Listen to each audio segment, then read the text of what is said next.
Elle est désormais l'une des femmes les plus reconnaissables de France, et pourtant.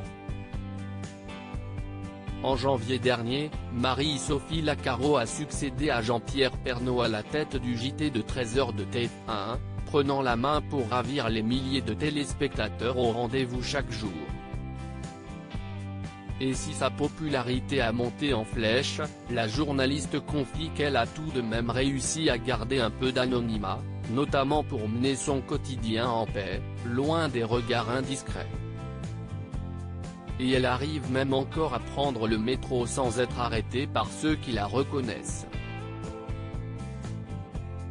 Et même à faire mes courses tranquillement, précise-t-elle dans les colonnes de Télé 7 jours, en kiosque lundi 22 mars. Je n'ai rien changé à mon quotidien, et je ne suis contente, admet-elle, précisant qu'un plus du masque, qui aide à garder l'anonymat, elle a mis au point 2 ou 3 astuces pour brouiller les pistes. Sans bien évidemment les dévoiler, de peur de révéler sa couverture et ainsi, perdre cette tranquillité à laquelle elle tient tant.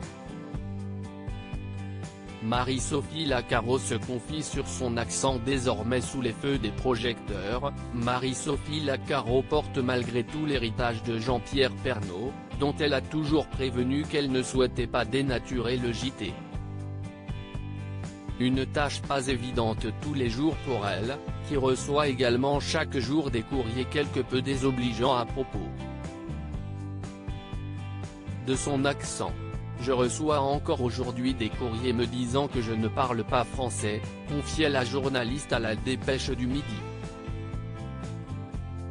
Si je l'ai d'abord pris pour moi, j'ai surtout pensé à ces millions de Français qui ont un accent et que l'on ne comprend soi-disant pas.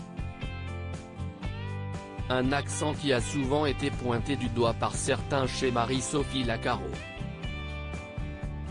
Parfois si est-il gentil et mignon, et parfois on sent les moqueries.